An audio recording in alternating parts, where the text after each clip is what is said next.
Voja, voja, voja, voja, voja, voja, voskale moluta cham, voskale moluta cham. Voja, voja, voja, voja, voja, voja, cermole muhurta cham, cermole muhurta cham.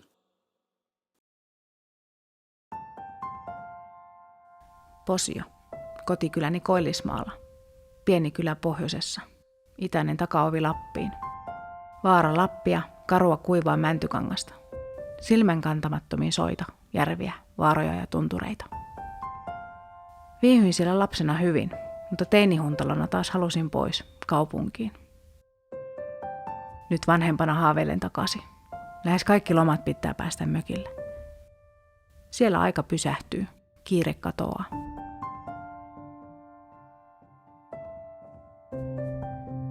Vanhemmiten posiolaisina pitämäni piirteet ja arvomaailma nousee esiin. Mettässä on hyvä olla. Haaveilen omavaraisuudesta. Pakkaset pitää olla täynnä ruokaa. Marjat on haettava kotiseulta. Ei ne muualla maistu niin hyvälle. Räysteellä roikutettu pakkasen purema poronliha on suurinta herkkua. Tunturin tai vaaran laella, jossa silmä kantaa äärettömiin, voi hengittää vapaasti. Tai Aapason laajalla. Kattella avautuvaa maisemaa kitukasvosten männynrankojen läpi ujeltavan tuulen tuiskeessa.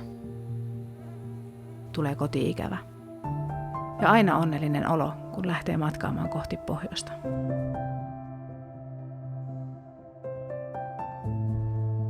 Jokunen vuosi sitten kiinnostun juuristani. Halusin tietää, mistä oma sukuni tulee.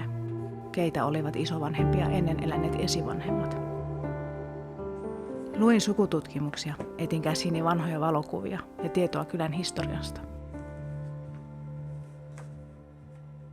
Lainasin kerran mummoni albumista vanhoja valokuvia kopioitavaksi. Erään isoäitini kuvan takkaa huomasin kirjoituksen Alina Metsälappalainen. Kuvan ja kirjoituksen täytyy olla lähes 100 vuoden takkaa. Tuo kirjoitus meitä ihmetytti, mitä se tarkoitti. Kuka sen oli kirjoittanut? Äiti muisteli, ettei Alina koskaan olisi tuonut esiin lappalaisia juuriaan. Myöhemmin tutkin isäni puolen sukututkimusta. 1700-luvulla eläneen esi-isäni Antti Oulanpojan kohdalla luki saamelainen. Muistan koulussa opetetun historian, kylän ollen aikoinaan saamelaisten asuttamaa, ja että he olisivat sitten kaonneet, eikä siitä sen enempää sitten kerrottu. Sukututkimuksesta myöhemmin löysin Antin isoisän, Aikia Aikianpojan, joka eli 1600-luvulla. Koitin etsiä Aikiasta lisätietoa ja löytyikin. Aikia toimi Kitkalla noaidina, eli samaanina.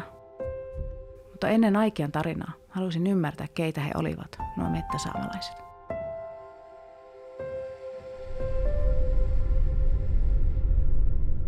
Juha Joona, oikeustieteen tohtori, on tehnyt väitöskirjansa saamelaisista maaoikeuksista ja tutkinut vuosisatojen takaisia asiakirjoja.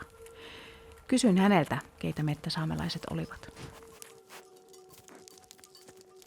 He olivat oma saamelaisryhmänsä, joilla oli oma kulttuurinsa, joilla oli omat puvut ja oma saamen kieli ja puhutaan kemin saamesta tai puhutaan niin sanotusta, tai toinen ilmaisu, vanhempi ilmaisu on semmoinen kuin Mettälappi. He saivat toimeentulonsa metsästyksestä ja kalastuksesta ja poronhoidosta. Ja erityisesti kalastus ja peuranpyynti oli se toimeentulon perusta.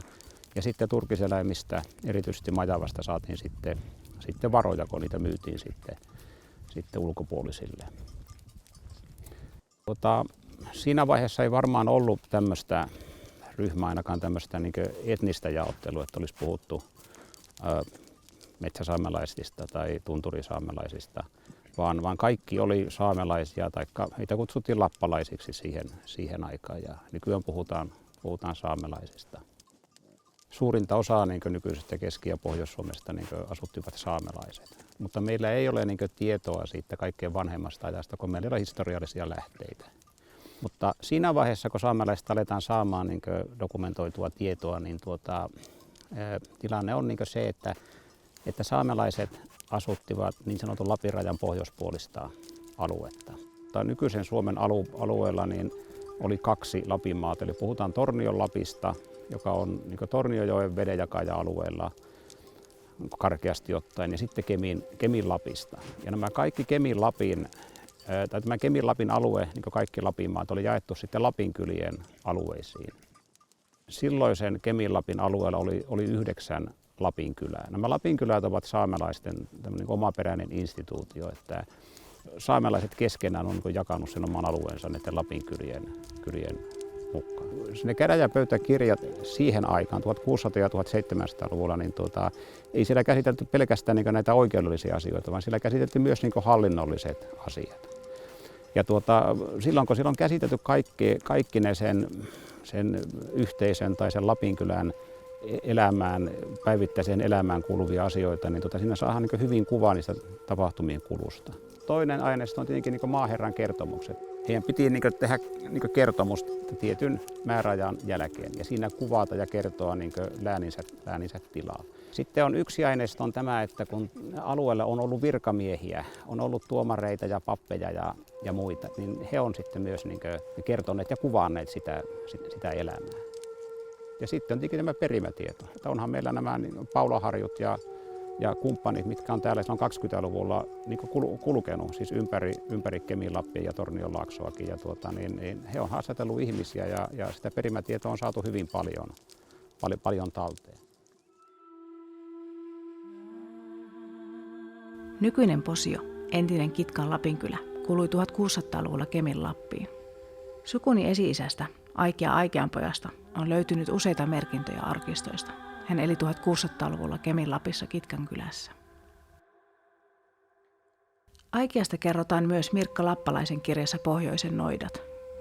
Lapin noitien luona on ollut tapana käydä kaukaakin hakemassa hyvää pyyntionnea tai ehkä parannusta sairauksiin. Aikeasta on tieto vuodelta 1653, että Lauri-Matin poika Siira, kauppias, kävi hänen kodallaan.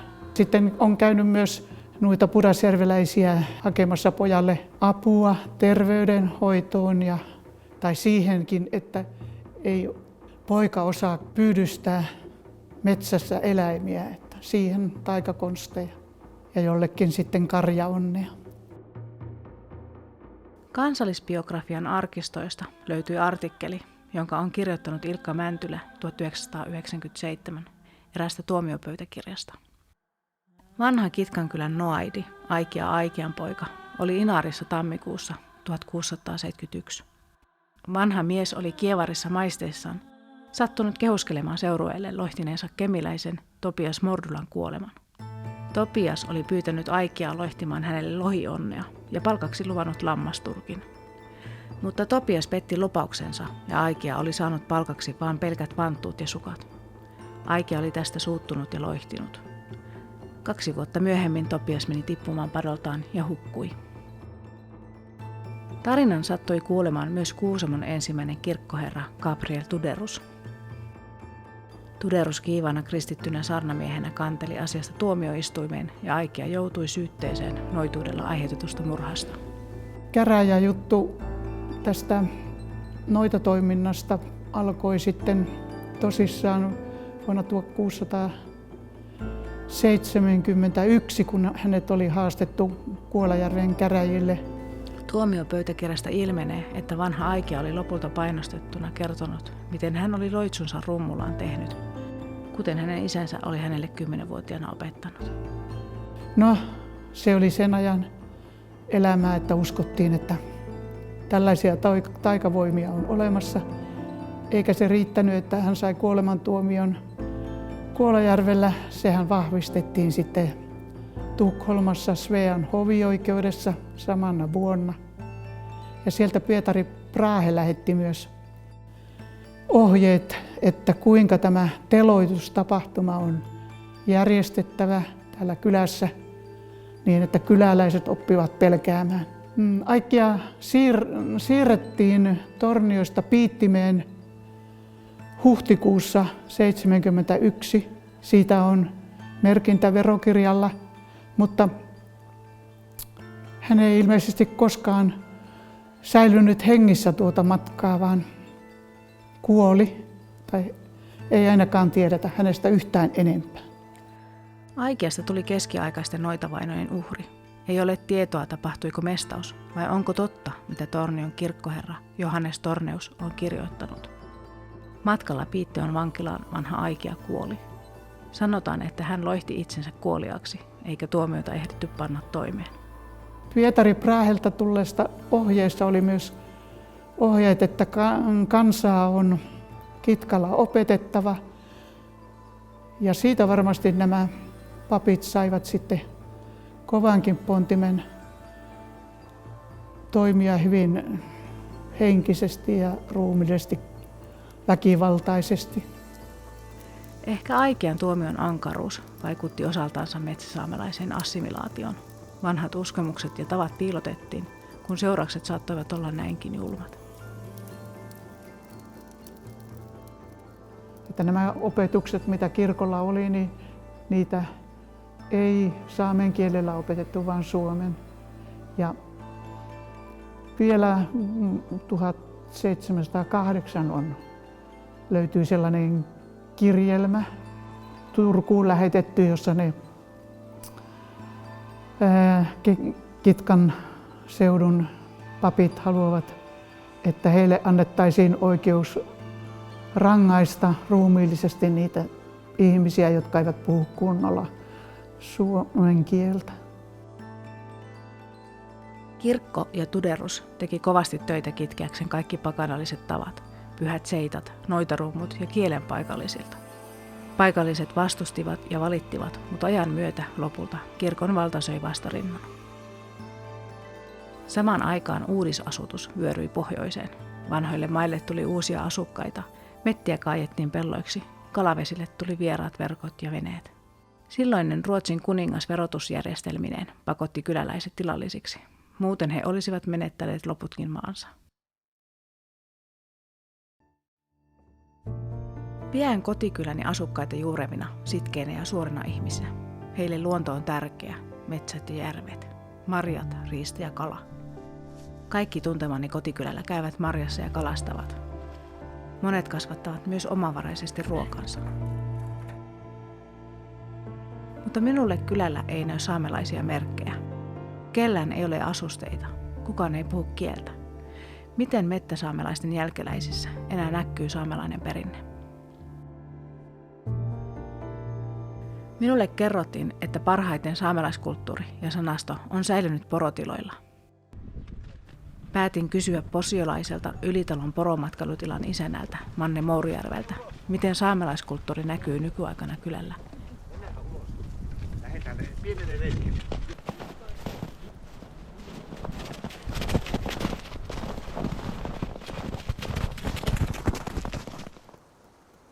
Metsäsaamelaisuus näkyy oikeastaan tänä päivänä maaseudulla ehkä jonkun verran, mutta taajamissahan se ei näy.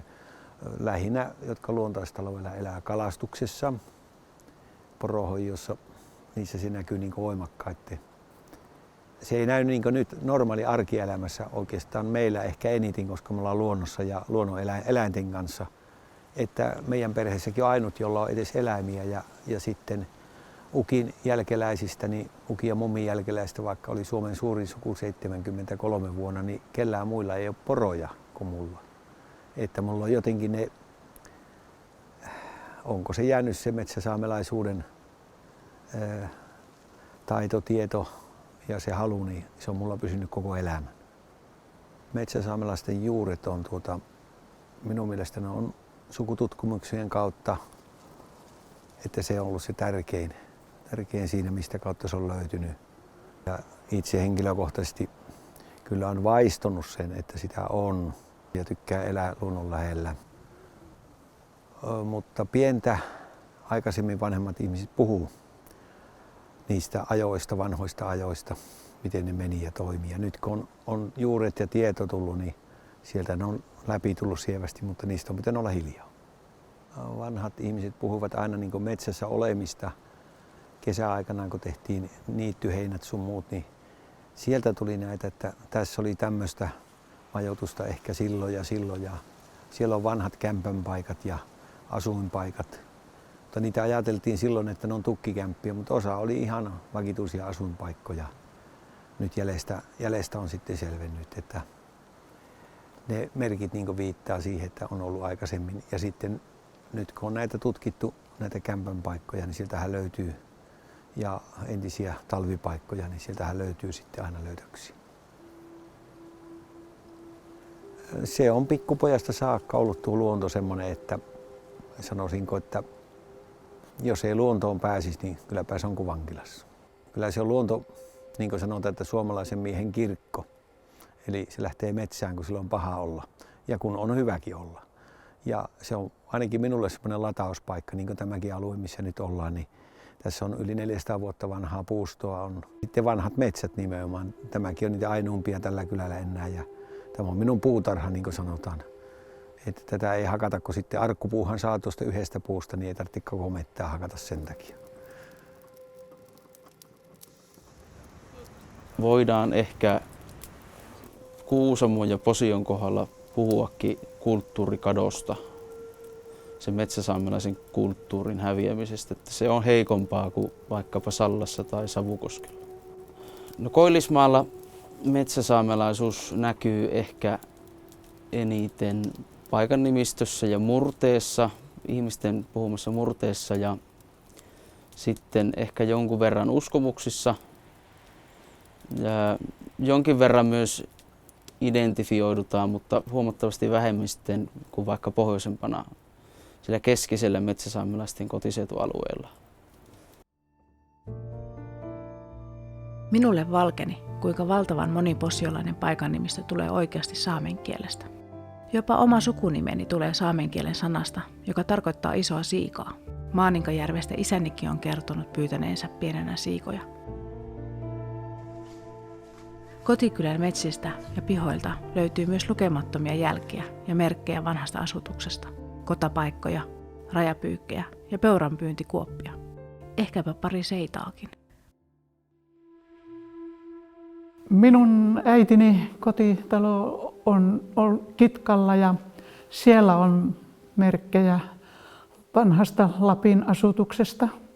Siinä talon nurkilla on vanhat kiuaskivet, tai isoisäni sanoi, että tuohon kasaan tai tuohon kukkulaan, joka tuossa lähellä on, niin siihen ei saa koskea, että siinä on Lapinukon kiuaskivet. Että hän näki, että siinä oli jotakin hyvin tärkeää ja säilytettävää. En tarkemmin tiedä, mitä se sitten on. Sillä kylällä oli myös näitä kesänavetoita oikein monettain, että sehän on malliltansa tällainen neliskulmainen ja kartiokattoinen rakennus, joissa ne lappalaiset ovat aikoinansa talvisaikaan asuneet. Kotikylälläni oli paljon tällaisia saamenkielisiä paikan nimiä, että isä kertoi, että kyllä täällä on saamelaisia asunut. No sitten myöhemmin on saanut tietää, että ne saamen esi-isät ovat meilläkin, että kyllähän ne on aina asuneet tällä paikalla ja myös seuraavat sukupolvet, että ei ne minnekään täältä ole lähteneet. Siitä vaan ei ole haluttu puhua, että olemme saamen sukua. Ja se oli kauan minulle epäselvää, että miksi näin ei saanut sanoa.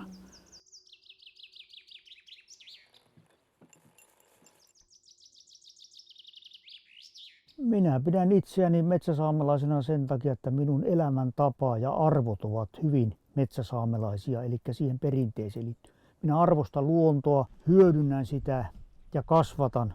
On tässä erämaatalossa Kuusamossa, niin meillä on perunaa, sipuleita, viinimarjoja. Sitten mettässä on sieniä ja marjoja. Kalastan ympärivuotisesti tuossa läheisellä järvellä ja joella niin kesällä kuin talvella.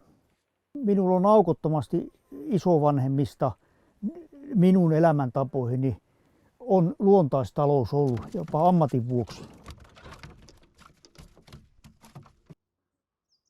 Minulla on nyt täällä hallussa vanhoja saamelaispukuja ja niitä on pitäneet päällä muun muassa minun pappani.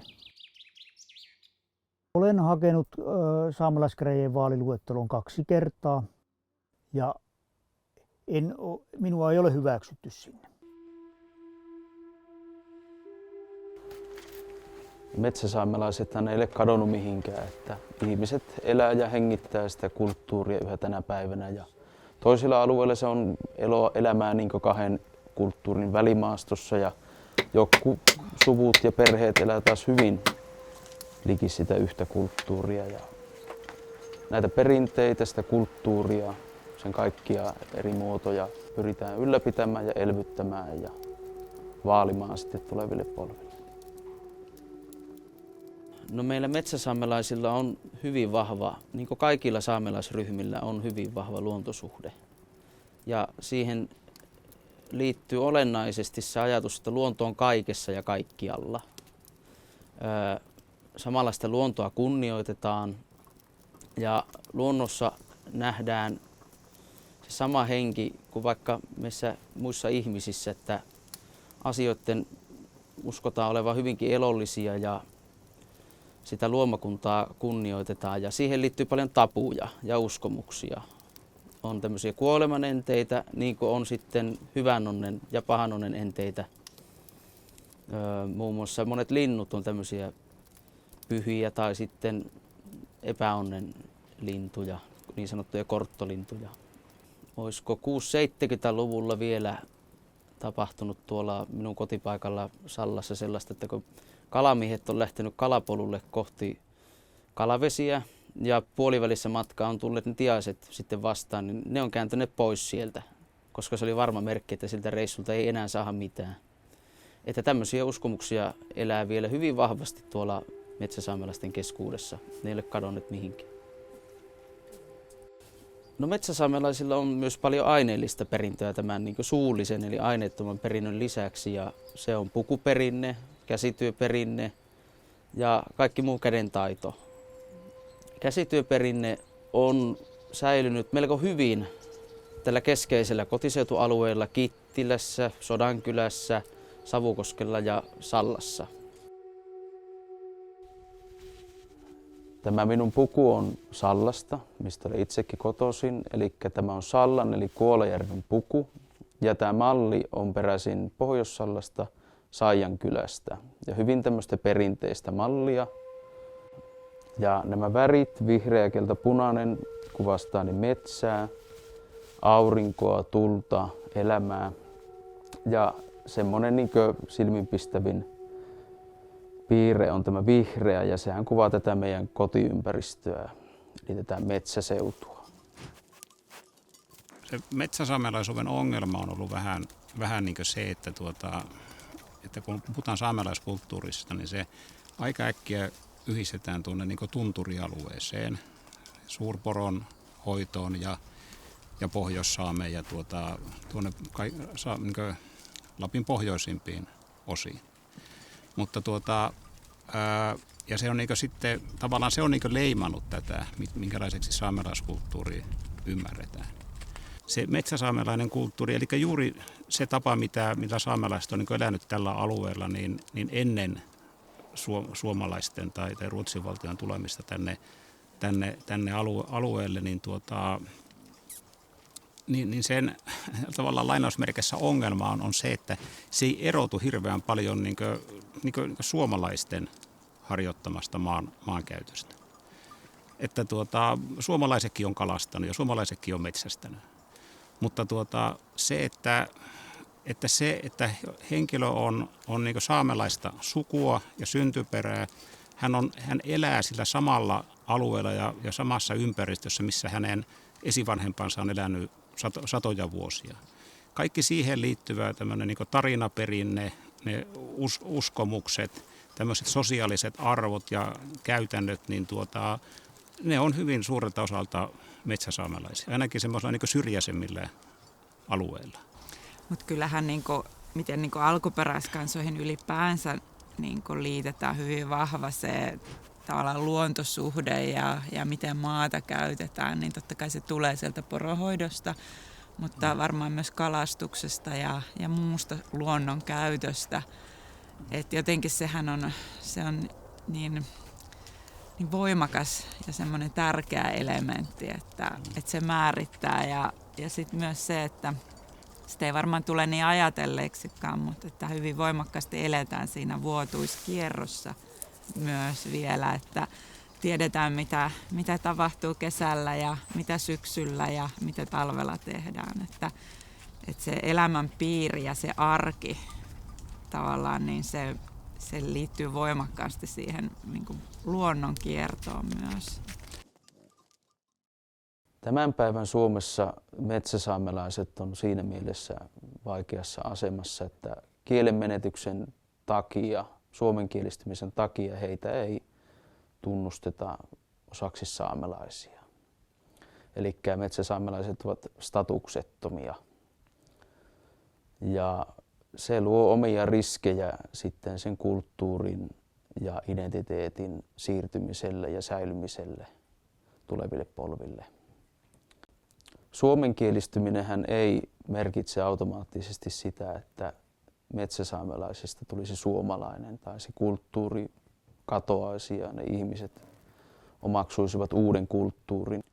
Aineeton ja aineellinen kulttuuri eli tarinaperinne, uskomusperinne, käsityöt ja pukuperinne, kaikenlaiset tavat ja uskomukset voi siirtyä ihan hyvin toisen kielen sisällä. Niin kuin metsäsaamelaisilla on käynyt, että se vanha perinne ja kulttuuri ja identiteetti on sitten suomenkielistymisen jälkeen siirtynyt suomenkielisenä, ainakin niin kuin keskisen ja itäisen niin kuin Lapin osalta.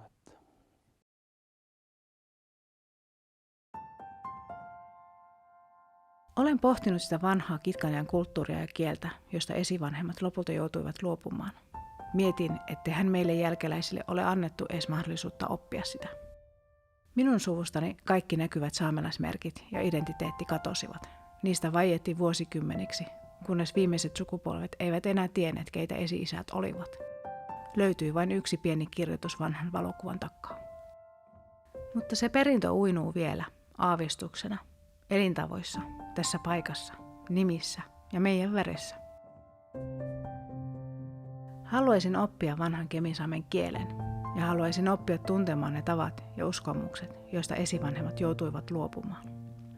Olisi hienoa palauttaa ne kauneet kulttuurimerkit, asusteet, korut ja puvut. Minusta se osoittaisi metsäsaamelaisten sitkeyttä. Olisi kunniaosoitus niille isovanhemmille, jotka joutuivat luopumaan omasta kulttuuristaan.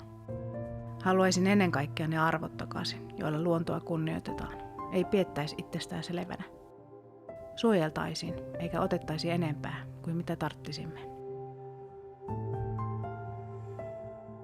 Tämän tutkimusmatkani jälkeen kotikyläni ja sukuni historiaan, metsäsaamelaisuuteen, ennen ja nyt, pohdin identiteettiini tullutta uutta ulottuvuutta, saamelaisia juuriani.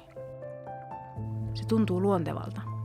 Tunnen hiljaa ylpeyttä juuristani, vuosisatojen sukuni pitkää historiaa kotipaikkakunnalla.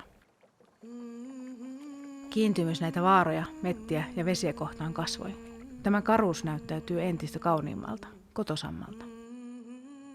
Näiden tietojen ja tarinoiden myötä juuret sitoutunut tiukemmin tähän kotiseutuun ja tähän sukukansaan. Tunsin surua esivanhempieni kamppailusta kulttuurinsa puolesta. Ymmärrän nyt heitä vähän paremmin, jotka pelkäävät kulttuurinsa katoamista. Sama huoli tulee nyt iholle. Mutta löysin myös toivoa. Ilahduin siitä sitkeydestä, jolla vanhaa perintöä, kieltä ja kulttuuria nyt elvytetään. Minusta tuntuu tärkeältä nyt nostaa esiin ja elvyttää ne löydetyt tiedot juuristamme, suvussani ja kotikylälläni. Olla juuristaan ylpeä.